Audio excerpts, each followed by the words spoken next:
Learn English through stories, C19 PDF. Adopted and modified by Kulwant Singh Sandhu. Contents: 1. Father Frost. 2. The Magic Porridge Pot. 3. Mini Stories 4. 4. Present Progressive Tense. 5. Picture Dictionary page. 1. Father Frost. Once there lived a man whose wife died, leaving him to care for their young daughter, Irina. As time passed, he worried that she was lonely, so he married a new wife with a daughter of her own. "Now we shall be a family once more," he said. But Irina's father soon realized that he'd made a terrible mistake. The stepmother was bad-tempered and hated Irina.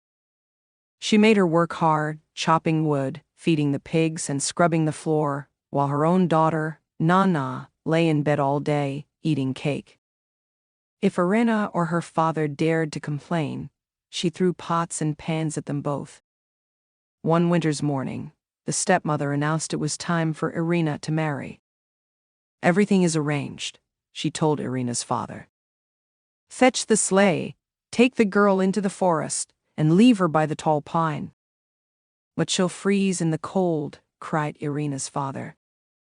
"She'll not wait long for her bridegroom," the stepmother promised. Irina and her father were too afraid to protest.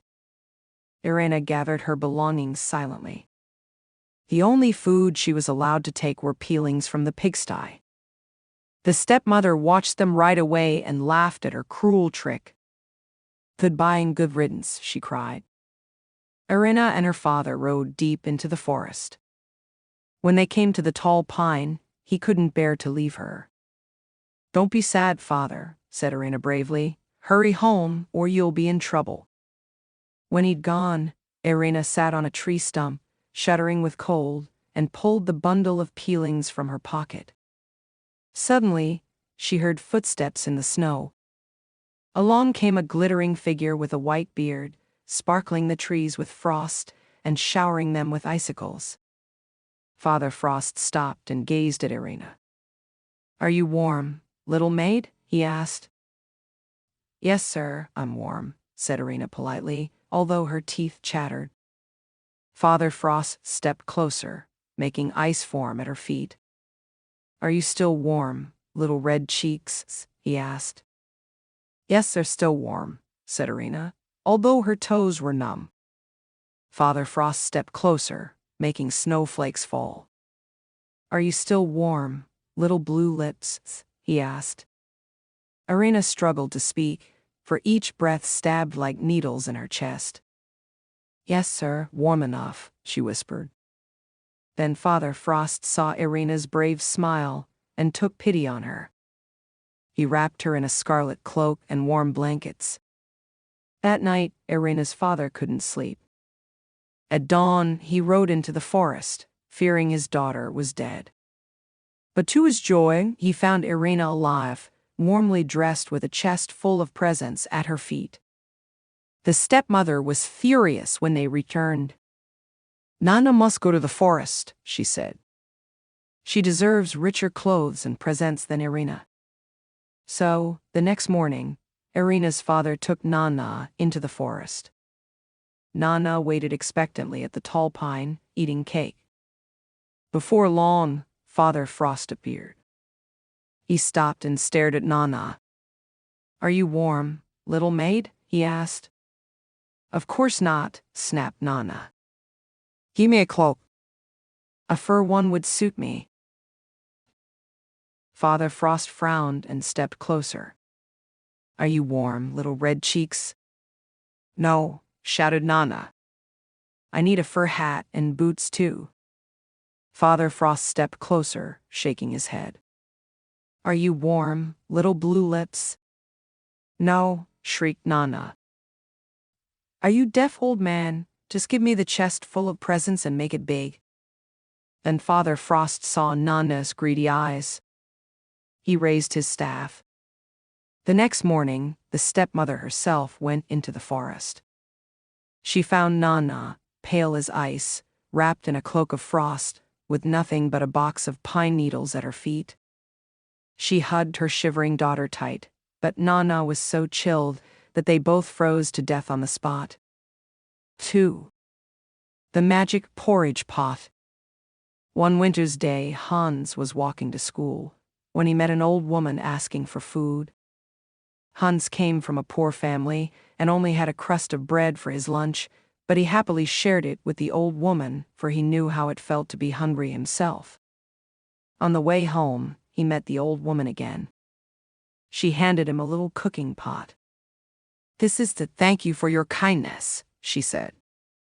"Tap it and say, 'Cook, little pot, cook,' and it will give you as much porridge as you wish. If you want it to stop, tap it once more and say, 'Stop, little pot, stop.'" Hans thanked her and carried the pot home. When his mother and little brother, Fritz, saw the battered old pot, they thought Hans had picked up some trash along the path. But then he tapped it and said, "Cook, little pot, cook." Suddenly the kitchen was filled with a delicious sweet smell, and to their amazement, the pot bubbled with thick, creamy porridge. "Stop, little pot, stop," said Hans, with another tap, and they all dug in. From that day, Hans and his family never had to go hungry again. They had porridge whenever they wished. Sometimes they stirred in a spoonful of jam or a handful of berries. Sometimes they invited their neighbors in to share a warm meal. Then, one morning, while Hans was at school, Fritz decided that he wanted more. His mother was outside, fetching firewood, so Fritz tapped the pot and said, "Cook, little pot, cook." Sure enough, the little pot began to fill with porridge. Fritz spooned some into his bowl and began to eat, but the pot kept cooking. He didn't notice the porridge dribbling over the top of the pot until he had licked his bowl clean. "Stop cooking, pot," he said, but the pot didn't stop. Porridge spilled over the stove and onto the kitchen floor. Fritz began to cry, and his mother came rushing in from the garden. "What's happened?" she cried. "Stop, porridge pot, stop." But the pot kept cooking. Porridge flooded the kitchen and flowed out through the back door. It bubbled down the path and into the street. All the cats in the village ran up to eat their fill, and the dogs ran after them. "What's happened?" cried the villagers as warm porridge oozed into their houses and shops. "Somebody stop this!" But nobody could. The children slipped and skidded and sledged in porridge. They even tried to make porridge snowmen, but soon it was too deep to play in. It filled the rooms of the houses, so everyone had to climb out of the windows onto their rooftops. "Eat as much as you can," cried the mayor, but it was no use, the porridge kept coming. It streamed down the road like a white lumpy river until it reached the schoolhouse. When Hans smelled the sweet porridge, he ran out of school. At once, he knew what had happened. But how could he get home to put things right? A wintry gust of wind gave him an idea. The children had been making kites at school that day, so he fetched his kite and threw it into the sky. As it flew up, he grabbed onto its tail and soared high above the porridge river and over the village. When Hans reached his house, he let go and landed softly in his porridge garden. Just as he did so, the little cooking pot bobbed by. Hans tapped it. "Stop, little pot, stop," he said, and it stopped cooking at once. Hans sighed with relief. But it took many days for people to eat their way back into their houses, and nobody in that village, except Hans and his family, ever ate porridge again. 3. Mini Stories 4. A perfect wedding. Pam was getting married. She was very excited. She was also nervous. Everything had to be perfect. She was scared that things would go wrong at the last minute. Her maid of honor was her sister, who made sure everything was ready. She checked all the guests. She made sure the cake and food were ready. She prepared the flower girl and the ring bearer. Ring bearer. Everything was perfect. The wedding colors were purple and silver. There were purple and silver flowers on all the tables. The wedding ceremony was outdoors. It was by a beautiful lake. All the chairs had silver ribbons tied to them. It was a beautiful day. Guess who the bridegroom was? Correct, it was Banta from the village. Raj Gumal. From Sanasing. B. Cutting hair.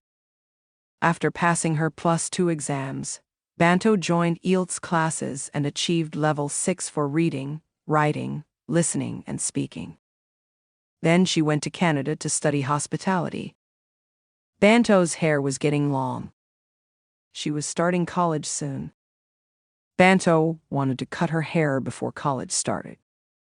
She was also going to donate her hair. She had to cut 8 inches to donate it. She decided to cut it even though it would be really very short. She never had her hair short. It was always long. She decided it was time for a change. After she cut her hair, she felt good. She loved her new look. She felt fresh. It would also be easier to wash and comb her hair. She also felt good about donating her hair. For many weeks, she did not do video call to her mom in India. She only did phone calls. See, a local talent show. There was a local talent show. The first place winner would get $500. The second place winner would get $300.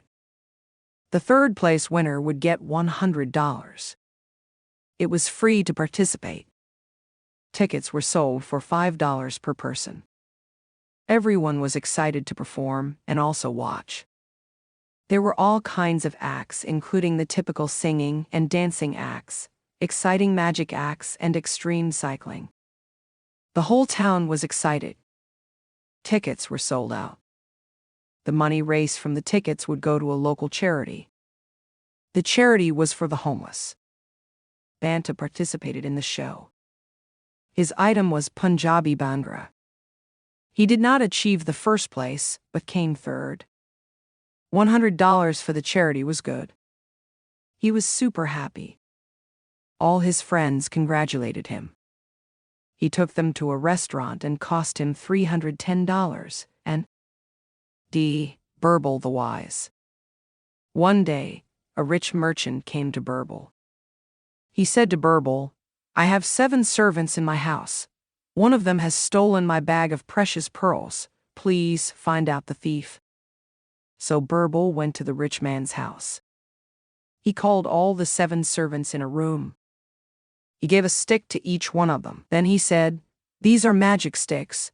Just now all these sticks are equal in length. Keep them with you and return tomorrow. If there is a thief in the house, his stick will grow an inch longer by tomorrow." The servant who had stolen the bag of pearls was scared. He thought, if I cut a piece of 1 inch from my stick, I won't be caught. So he cut the stick and made it shorter by 1 inch. The next day, Birbal collected the sticks from the servants. He found that one servant's stick was short by 1 inch. Birbal pointed his finger at him and said, "Here is the thief." The servant confessed to his crime. He returned the bag of pearls. He was sent to jail. 4. Present progressive tense. When do you use the present progressive tense? To talk about actions in the present or things that are still going on or happening now. I'm writing a letter, and my mom is knitting a sweater for my brother Banta. 1. I'm playing chess with my friend. 2. She's riding a horse. 3. He's taking a walk in the park. 4. The man is counting the money. 5. They are practicing Tai Chi. 6. We were rushing to the airport to meet Mr. Smith. 7. They are still sleeping. 8. They are swimming in the sea. 9. What are they doing? 10. What's happening? 11. Why aren't you doing your homework? Aren't I sitting up straight? 5. Picture dictionary page.